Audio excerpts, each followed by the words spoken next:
महिलांक पाई खुशी खबर सरकार देउछंती 5 लाख दरकार एही महिला मानंक पाई केंद्र सरकारंक द्वारा अनेक अद्भुत सरकारी योजना चलीछि। महिला सशक्तिकरण पाई मोदी सरकार लक्षपति दीदी योजना को अनेक थर उल्लेख करिसंती। फेब्रुआरी 1 रे बजेट उपस्थापन करुथिबा बेले अर्थमंत्री एही योजना उपरे आलोचना करिथिले। एही योजना अधीन रे सरकार आपणंकु 1 लाख रु नै 5 लाख टंका पर्यंत सुविधा देउछंती। महिला मानंक पाई केंद्र सरकारंक द्वारा अनेक अद्भुत सरकारी योजना चलीछि। महिला सशक्तिकरण पाई मोदी सरकार लक्षपति दीदी योजना को अनेक थर उल्लेख करिसंती। फेब्रुआरी 1 रे बजेट उपस्थापन करुथिबा बेले अर्थमंत्री एही योजना उपरे आलोचना करिथिले। एही योजना अधीन रे सरकार आपणंकु 1 लाख रु नै 5 लाख टंका पर्यंत सुविधा देउछंती।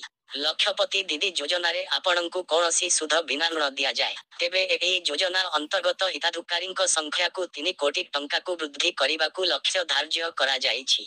सरकारंक एही योजना रे महिला माने दक्षता तालीम देई आत्मनिर्भरशील हेबारे सक्षम होइछंती, जहा द्वारा महिलांक आर्थिक स्थिति सुदृढ़ होई पारिबो। एहा सहित से सेही कौशल माध्यम रे निजकू आर्थिक दृष्टिरू दृढ़ करि पारिबे।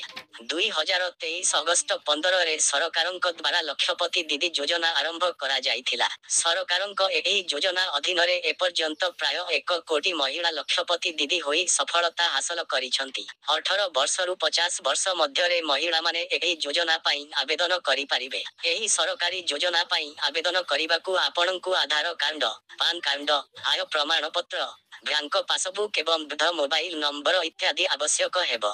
एहा सहित आपण लाभ पाइबे। लक्षपति दीदी योजना माध्यम रे व्यवसाय आरंभ करिबा पाई सुधमुक्त ऋण उपलब्ध। एहा सहित कम मूल्य रे बीमा सुविधा मध्य उपलब्ध।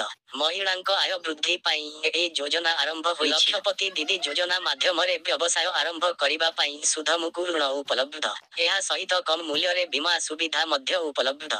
महिलांक आय वृद्धि पाई एही योजना आरंभ होइछि।